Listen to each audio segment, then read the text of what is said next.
Well, hello and welcome to a new video. Today we are talking Fenty products yet again. So yesterday I filmed and posted a video where I did a full face, almost full face of Fenty products, and I talked a little bit about what I had used and what I loved from the brand, which is most of the things that they carry. There are definitely products from the line that I feel anyone could benefit from having in their collection.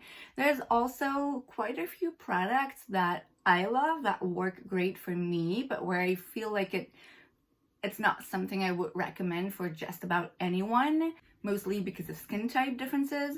And then there's a few products here and there where I'm like, no, that's not working quite the way I want it to. And these are the ones that we are going to talk about today. And we're going to start from the one that, it's my least favorite, if that makes any sense. And then we're going to go up on the list to really, for me, the worst product ever released by Fenty. The first one I'm going to talk about is the primer, one of the primer. This is the Instant Retouch Primer. It's just really not doing anything. I have two other of their primers, the mattifying and the hydrating one in small sample size, and I am going to try and use them. This, however, it's just really not doing anything special in my book. It's not a bad product, which is why it's not like, oh my god, the worst ever. It's a primer. It's just really not a primer that does anything special, in my opinion. And so that I'm kind of like, yeah, okay, like I could do without. Next up, I have these. These are sticks, and I actually forgot about them yesterday when I did my full face of Fenty. I even forgot I had them, so that tells you how not often I reach out for them. I have the shade Honey that I can use as a bronzing shade if I'm lighter. I have the shade Confetti, which is more of a highlight, although it's quite purple, and the shade Chili Mango, which I would use as a blush, even though it is a bit too shiny for my liking. Now these sticks are fun. They're magnetic, so you can stick them all together. You have a lot of very different shades to do pretty much about everything on your makeup, really.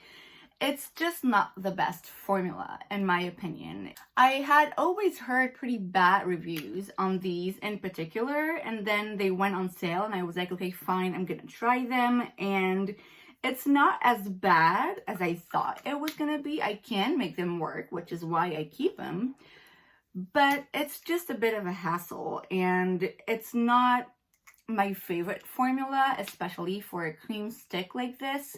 It's not something that you can use, or that I would advise you to use directly on your face, because it's gonna move everything and it's a bit dry. I don't know how to tell you about it. It's just, you expect a cream product like this to be a bit more easy to blend out and more natural and more creamy, and it's just, these are very, very dry sticks. Like I said, I can make them work, and what I would have to do is use a brush and then go onto the stick with my brush, and that's what I do whenever I use them. But I feel like it's a lot of effort put into really not much, if you know what I mean. I have bronzers from Fenty I love. I have a blush from them I love. I have a bunch of highlighters I love.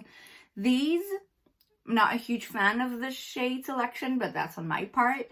And yeah, really the formula isn't amazing. Next up, I have this mascara, which I used for the first time yesterday. I'm wearing it again today.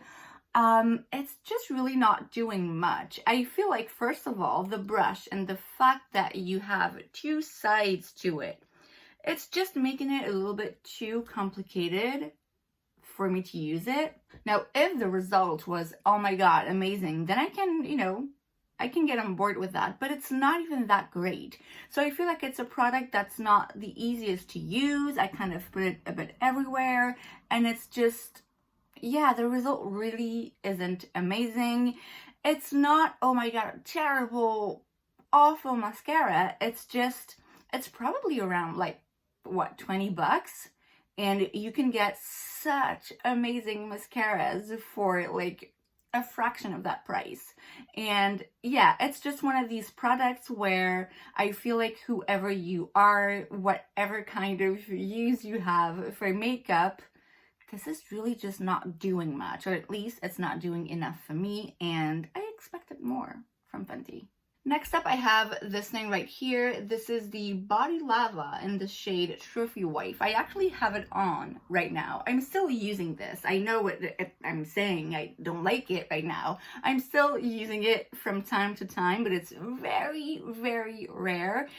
This is basically something I'm keeping because I think it's very pretty, and because it was quite expensive, and because it's one of the only products of this kind that I have. Now, to be fair, I rarely, if ever, use this kind of product. So that's glitter gel, basically, that you can rub all over your body to give you a nice shiny effect. And it is beautiful. I don't know if you can tell. It is so freaking pretty. I love the effect of this. I wish I could slather it all over my body and be a golden goddess. The issue I have is that it is sticky as hell. It's been 20 minutes now, and it's still like so freaking sticky. It's definitely not transfer proof. So whoever or whatever you touch with this on you, it's gonna be everywhere. It's sticky. It's just, it's a kind of a gross feeling, to be honest. I'm gonna have to take a shower. I cannot put my pajama on top of this. I know it's gonna be everywhere. You just feel sticky, and not in a good way, if that even exists. But whatever. You feel sticky, it's not a good feeling. I really don't like the finish of that gel. Now, like I said, I don't really have that many products of this kind because I feel like it's always gonna be kind of a tacky mess, and I just don't want to put golden glitter over everything that I own. And it's not something where I feel like I have a ton of opportunities to wear. I'm not gonna put this like on a regular Tuesday, you know what I mean? Maybe I should.